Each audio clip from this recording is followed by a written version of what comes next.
Gale was a programmer at Blue Book search engine. Today, he hit the jackpot. He won a trip to the CEO's mansion to spend a luxury vacation with him. The other employees were jealous of his luck. Gale boarded a helicopter. He flew for 2 hours across the CEO's private estate. Finally, he reached the mansion. At first, Gale thought it was amazing. The CEO even called him brother. But soon, Gale noticed something was off. The CEO's living quarters were all underground. There wasn't a single window. The place felt suffocating. When the CEO thought the time was right, he came clean. This wasn't really a home. It was his secret AI research facility, and his research was already complete. The vacation prize was just a cover. The real purpose was for Gale to perform a Turing test with the AI. A Turing test means putting a human and an AI together. If the human doesn't realize the other side is a machine, the AI passes. So under the CEO's watch, Gale entered a sealed room to talk with the AI for the first time. The AI was a woman named Ava. Gale was captivated the moment he saw her. Afterward, he told his boss how amazed he was by Ava's language skills. Gale could still tell she wasn't human. She claimed she'd been able to talk since birth,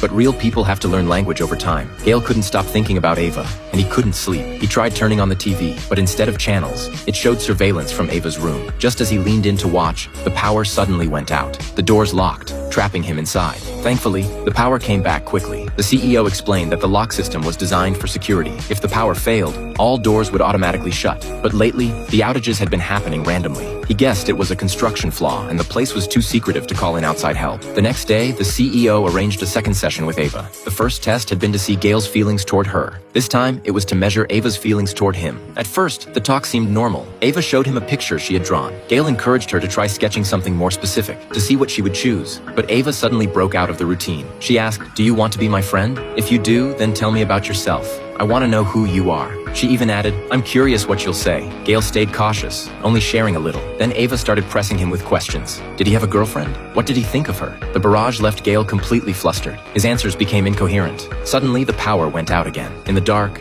Ava's tone shifted. She told Gale, "Your boss is lying to you." But the moment the lights came back, she returned to her sweet, innocent act. At dinner, the CEO admitted he had been monitoring everything. He wanted to know exactly what Ava had said during the outage. Gale dodged the question. That night, he couldn't resist spying on Ava again, but it was as if she sensed him. She turned her camera and stared straight at him. The next morning, the CEO showed Gale his lab. He revealed how he had trained Ava to understand and copy facial expressions. He hacked into millions of phones around the world, using their microphones and cameras to collect people's voices and emotions. Then he funneled all that data through Blue Book's search engine. The shocking part was, the phone makers knew, but they couldn't stop him because they were doing the same thing themselves. During Gale's third conversation with Ava, he asked her where she'd go if she could leave. Ava said she wanted to see the whole world, and she asked Gale to go with her. One day, Ava shyly showed off her new dress. She asked, "How do I look?" Gale said, "Great." She smiled and said, "Then I'll wear this when we go on a date." It completely threw Gale off